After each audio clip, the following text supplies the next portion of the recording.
Hello and welcome to this session about my role as an assessor.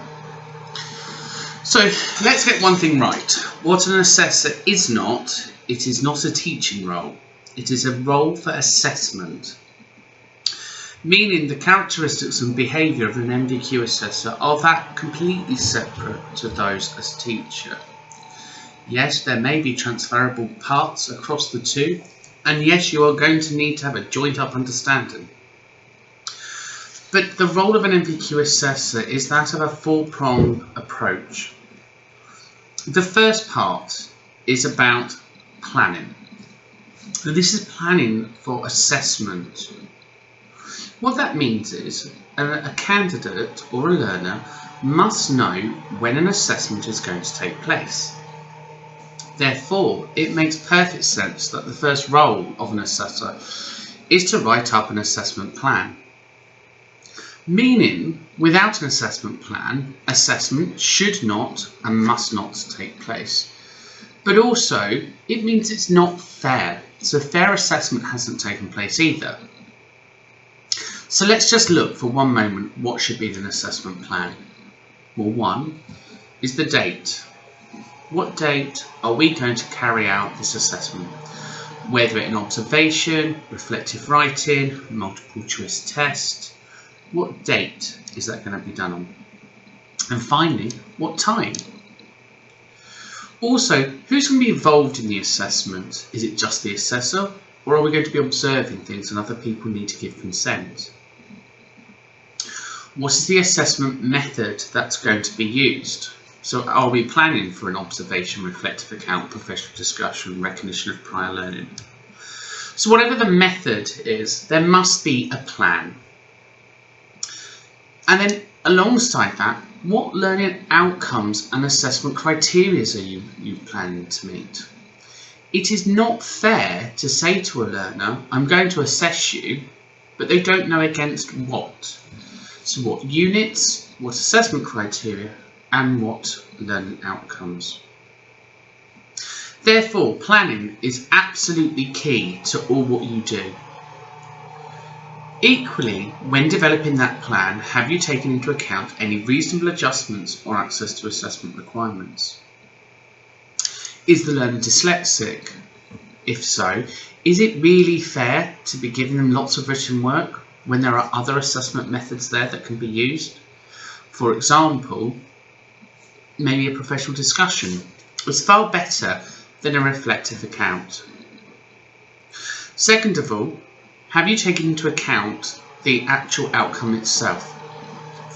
So for example, if it is knowledge-based, have I used the right knowledge assessment methods? If it's performance-based, have I selected performance methods?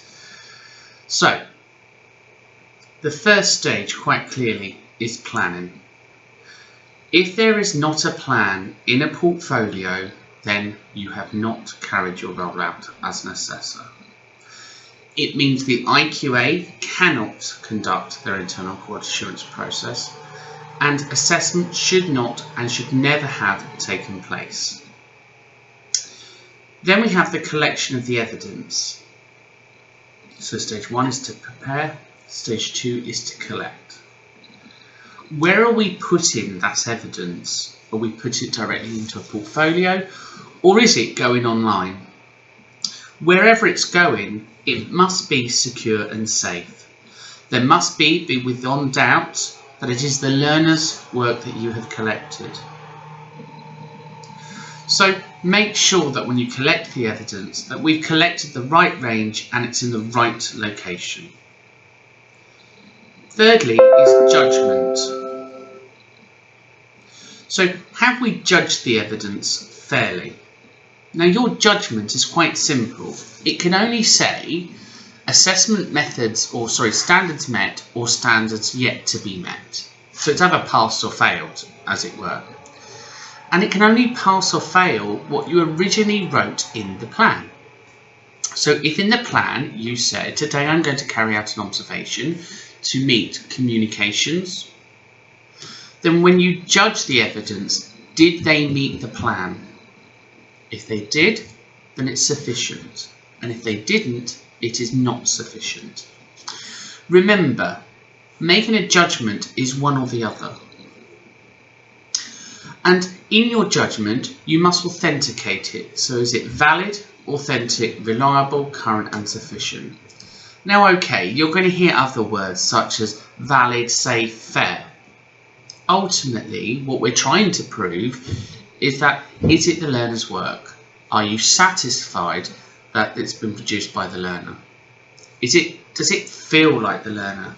Is it the same words as the learner? Is it typed up and is it consistent? Is the handwriting consistent? And then finally, after making your judgment, is your feedback. So somewhere there must be feedback in that evidence, be it on the evidence or on a feedback sheet, stating what the learner's done well at or what they would need to improve on. Remember, your feedback should have an element of a stretch and challenge. So making sure that somewhere in the evidence you've commented on what was good and what needs to be improved on. So let's summarise your role as an MVQ assessor. 1.